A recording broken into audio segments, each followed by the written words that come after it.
Thank you so much for joining me today. If you are new to my channel, please go ahead and subscribe to my channel. And if you have subscribed to my channel and you're back, welcome back. So this is part 2. So I talked about last video. I talked about the 3 tier, which is the Raju, Street Dirga, and Vada. So I did that last video, and today we're going to do the next 3 tier. I don't remember doing the Rashi, but if I did forget about that, I'll make another video specifically for that. So today we're going to do the Nadi, the Baha, and the Gana. And I will explain it to you specifically what it means. And if you're a Vedic astrology student and you're here to learn about techniques, and today I'm not going to be doing that. And the reason why is because sometimes technique is really important, but when it comes down to speaking the same language to your client, I feel it's more important to speak the same language. If you are speaking some other language, you might lose them. And I don't know if they're wanting to come back because there is a communication issue along the line. So I think it's really important for me and for my client is to be able to speak the same language and to solve the problem. I think that's more important than anything else. It doesn't matter if you're practicing tropical or sidereal. I think it's at the end of the day, it's about the client solving their problem. And if you don't know who I am, I'm SindyKing. I am a relationship and a dating coach. And kuta is what we're going to be talking about. So yes, it is ancient, and it's a very old tradition where they did arranged marriage, and this is one of the techniques they use. But I think there's just a little bit more fewer. So what I'm trying to do here is make it more understandable, modern.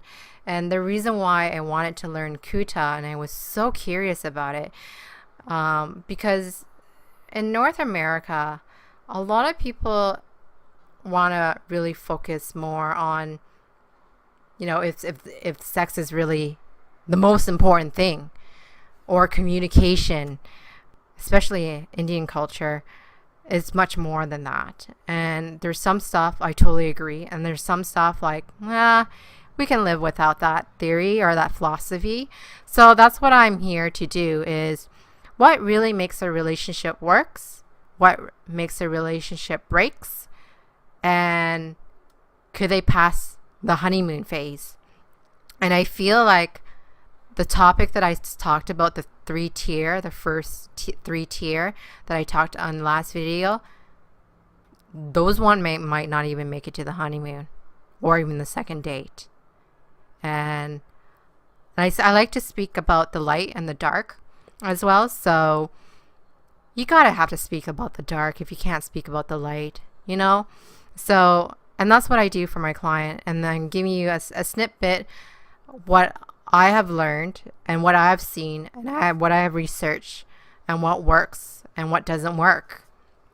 So I think the next 3 tier is called the wavelength. And if you want to purchase a report, I have a link down below that can give you a report. It's not going to look like anything like this, by the way. It's a little bit more explain each category, so it won't even show a chart. But the scoring point is there. But I find that the scoring point doesn't really matter, and I'll tell you why. If the individual is not really good at or have the capacity to be in a relationship, and they go into a relationship and they have a really high score point, do you really want to wish that you were compatible with them? And so my whole channel is all about getting to know yourself. Find out ways that you can learn and problem solve and heal from past trauma or childhood trauma or things that you're weak at, or your shadow side. How do we deal with our shadow side? And that's what the report might not tell you. And when you speak to an astrologer, they can help you see that and give you closure or relieve any shame that you might have carry upon that. And that's why I love doing this for my client. But I use other techniques, not only this, but this is a good starting point. And it's a really great topic that I can kind of touch point and just move forward with the client. To make it clear, whoever's watching any of my astrology here she is there to give you an overview of the relationship. But it should never give you an excuse that allowing another person to be abusive verbally or physically. It's not an excuse. And if you're making that an excuse that, oh, he has Saturn in here and this and that, honestly, it should not be an excuse. And you can go ahead and watch my videos, what I call it, the 5 non-negotiable. And you need to really look in within yourself and reflect, what is going on? Why are you accepting this behavior? And I'm all about not compromising. I know I might get some hate, and what I mean by that is you accept the person who they are, or you reject them as a whole. Because living in the passive-aggressive world is not creating happiness within yourself. But what you need to do is understand or create empathy towards the individual. That's totally fine. That's healthy. But when you're tolerating it, where you're being abused verbally and physically, and you have no happiness within yourself and within your body and your self-worth, then you're not really happy being in this relationship. So, and that's why I'm doing this, because I've seen it over time and again, what works, what doesn't work, and why. And that's all I really care. And how do we solve this problem, right? So let's go to the wavelength. And the wavelength is the next 3 tiers. And I'm going to explain it in simple English. Some of it, I'm going to use astrology language or, other words. But I'm going to do my best to explain it so that maybe you can reflect on yourself to have a better understanding. What you're seeing here is just a visual effects. I just pull up a chart and it's my client, and I just kind of don't disclose their name, but we can just have a look at their love life. All right, so back to wavelength. Wavelength score shows up is not really the wavelength. The purpose of a wavelength is really about, are they able to communicate clearly, verbally? Do they understand each other? Is one of them who is speaking, the other one is listening, vice versa? Okay, so that's what the wavelength is. And it's all about the vibration, so it doesn't create any conflicts within the individual. So what I simply means that they don't spend a lot of time each other and feeling depleted. And that's what it is. You don't want to feel depleted in a relationship. Like you feel restless, you can't sleep well, you're gaining a lot of weight, you're emotionally eating, you're being a shopaholic. You're doing stuff that really cause you to compensate in the relationship, right? It's the mental health, right? It's necessary to be able to feel balanced, energized, and health. And what happen if you aren't, right? Maybe there's a good opportunity that you have a spiritual relationship. And that's just simply means you need to be sleeping in different bed. There is absolutely nothing wrong with that until you make it into a problem, right? So, and I think that's what it is. When you have a low wavelength score, and when you see that in your report, it's not a deal breaker compared to the first 3, I feel. And I truly see that time and over again. It still can work. It's just, you just have to be in separate rooms that you can feel you're not drained. You don't feel overwhelmed. You feel safe within yourself. That's really important. So when we do a compatibility, we start off by looking at our feeling, how we feel, and our compatibility. And based on, especially is more important to a woman, how she feel within her body. I'm not saying men don't have feelings. They do have feelings, and they're equally as important. But it's more important that you feel safe in the relationship and he feels respected if he wants to be in the masculine role. So that you guys are not wanting up from each other, right? So this may not feel like overwhelmed in the relationship or feel drained, or you guys are growing apart. You don't want that, right? So I think having a conscious mind when you do a compatibility reading would be very helpful. It just takes away the shame, really, and what you want to do next, right? And how important this relationship is. All right, so let's go ahead and start with the nadi. And the nadi is about the physical health of the individual. And there's 3 type of principle, and you might have heard of them. There's kapha, there's pitta, and there's vata. And you might heard of this before. If you haven't, there's another principle called the yin and yang. And that's just going with the masculine and the feminine. If you're not aware of that principle, I can recommend a book to you. It's Dr. Pat Allen.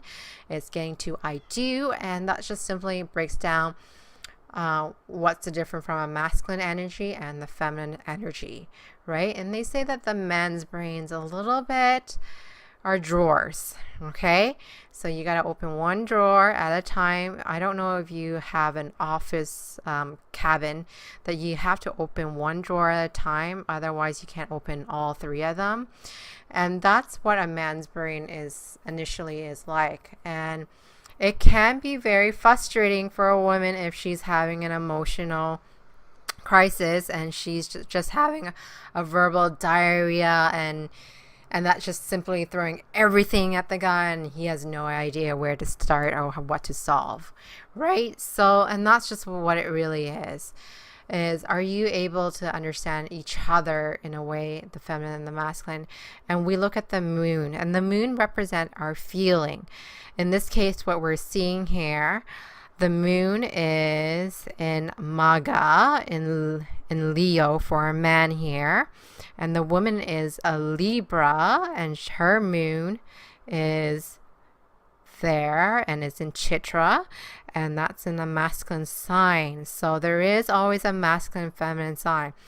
And that just simply means that when he's initiating a problem solve, is she's able to be receptive kind of thing, right? So are they able to understand each other's based on their how they feel, right?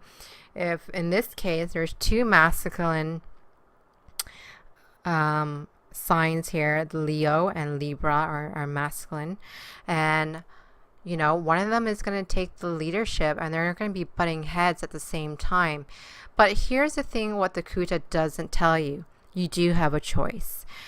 If you have the skills and the ability to understand the masculine and the feminine, and that's why I recommend you that book, it gives you a better tools, right? Am I initiating right now, or am I being receptive? What do I want to be here right now? Is this moment? Is he trying to problem solve here? Then maybe I should be receptive to listen to it instead of being in the doing mode, right? If you guys are both doing mode, you're going to go in the opposite direction. And I'll talk about the next couple of tiers, and that we'll talk about the goal setting as well. So that's just what it really simply means. Is he is in the doing mode? Is she in the recepting mode? The masculine, the feminine. That's all it really means. Just learning about that. And if you are in that different energy in like a over excessive in pitta, which is always like, I want to be in the leader all the time. I need to be in the leader. I need to feel like I need to be in the masculine role. Then it's a little bit hard, but you can learn how to be receptive. You can take that energy and go to the gym and do all great things for yourself, but you don't have to turn it on to your man. That's just really what it is. You don't have to, right? That's your free will. You don't have to do that. When he's trying to take care of you, let him do it. Like, let him take care of you. I think that's really key there. All right. So, and if you're not feeling what he's doing is safe, he's going off and doing whatever, and he doesn't even ask you about how you feel about it, obviously you're going to be really emotional, and it doesn't surprise me if you started to feel really hurt, and you're going to do everything in your right power to make you feel better for yourself, and hopefully it's not sabotaging yourself. And that's just really what it is. All right, so the next one is the Baha, so the constructivism. So this just means that the ability for each independent individual can actually create a life that is happiness that you can agree upon. And that just simply means building a good life together. That's it. Can you pick out the same bed sheets? Are you guys compatible in that way? Do you have a healthy mutual codependent, not independent in a restrictive way that you rely on this individual, but it's a healthy, and one of you guys are really good at doing something than the other person. And if you guys want to switch role, great. Do you guys agree living and moving out together into a different place? Yes or no, right? How many kids do you guys want? What are, do you think dinner time starts at this time? Do you guys agree with it, or yes or no? You're not going to try to one up from each other. Okay, so unhealthy is you're going to one up from each other, right? That you're going to go and do your own thing, your own goals, your own interests, and that's it, right? And you guys are not really doing things. That's what a really low score is for the constructivism. All right, so the next one I want to talk about is the Ghana. The Ghana is so important here. And I'll tell you why. This talks about the temperament. And from my understanding, there's 3 archetypes that you have in a relationship.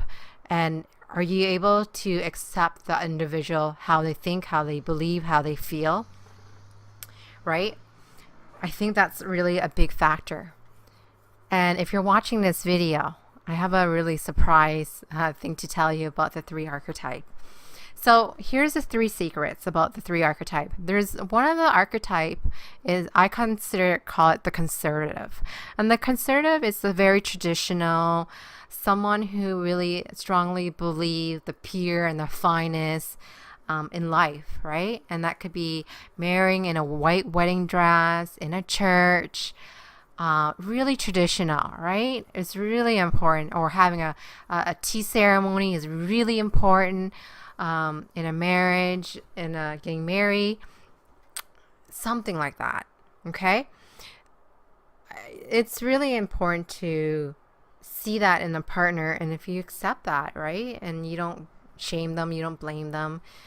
So just think of the conservative, someone who's traditional, someone who's really, I call it, you know what they call it, the deva. And the deva just simply means is someone above the sky, and is just hanging out, is the purest of fine, looking down to the world, and just really making it happy up there, right? It's just like the heaven, the perfect heaven. That's how I see it. All right, and the second archetype is called the 9 to 5. That's what I call it, the 9 to 5. These are the people who are the routine people. They don't need to go out and be an inventor. They don't need to be the person who is purifying things or being a rebel. The 9 to 5 is happy. They can make a little bit of money, can do their own hobbies, and they can be working in that same job for 20 years or plus. They're the routine people. They're the regular, I call it just the regular 9 to 5 who are willing to sit in traffic, willing to go to work from 9 to 5 and just get a regular wage and paycheck. And there's nothing wrong with that. Absolutely not. So, and the third one is, I call it the rebel.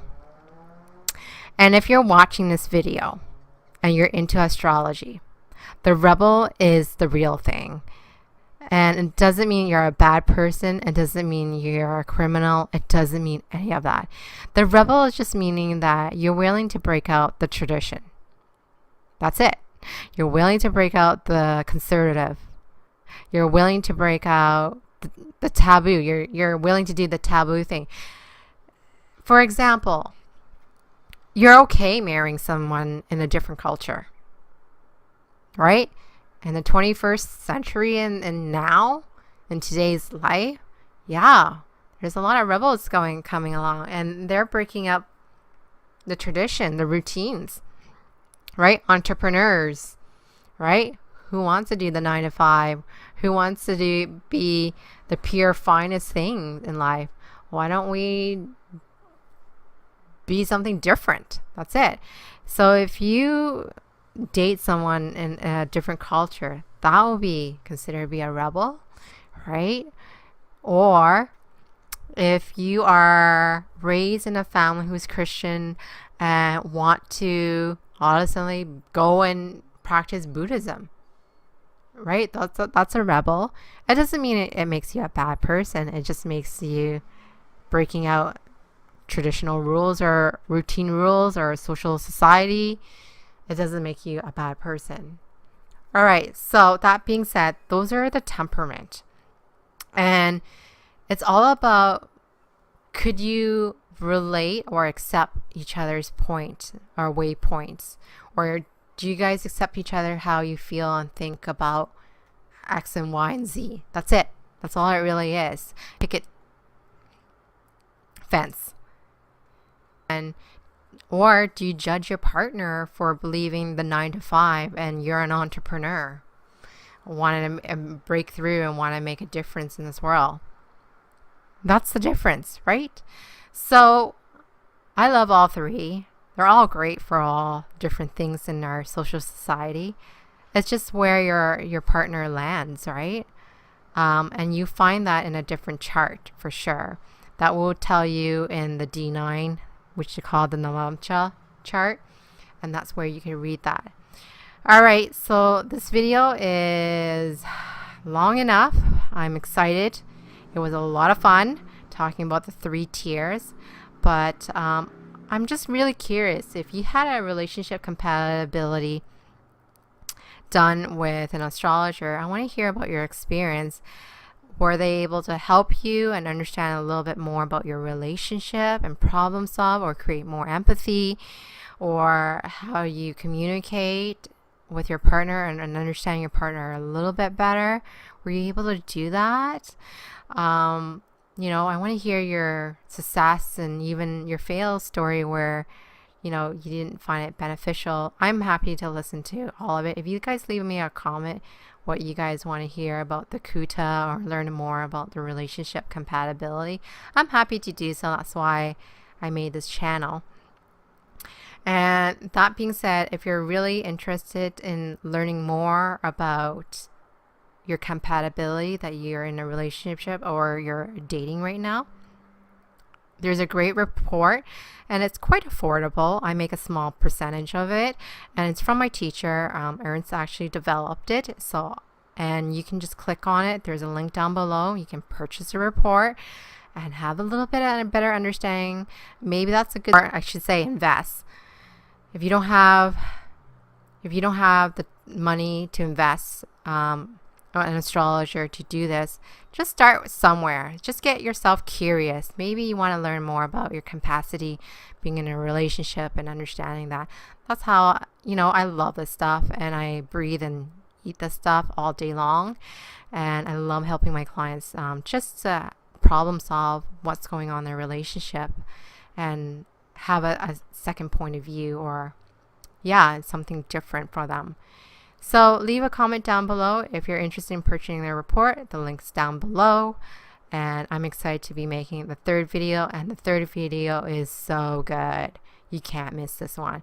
We're going to talk about the yoni, which is the sex part. And I was shocked what the scoring point for how important sex is for kuta. So yes, so just remember that when you do get the report, if that's something that you are interested, just know that what you're seeing here is not what you're going to see in the report. It's a lot more detail, and this is pages that you can read. You can start understanding about temperament. You can talk about how you communicate, what kind of archetype that you are, and how do you behave. Are you more in the masculine or are you more in the feminine, and what that looks like. Okay, so I'll see you guys later. Don't forget to hit subscribe and like my video and share my videos. I would totally appreciate that so much. Thank you for joining me. I'll see you guys next week. Bye now. If you found this video helpful, please share it with your friends because sharing is caring. If you want my help in your relationship or dating situation, you can always book a time with me. Check out the link below. To stay in touch, subscribe to my channel and don't forget to hit the bell button so you can be notified when I post new videos. Please go ahead, hit the like button because it encouraged me to create more contents like this every week for you. If you have any ideas for a video, please leave it in the comment section below. Thank you so much for watching and I'll see you next time.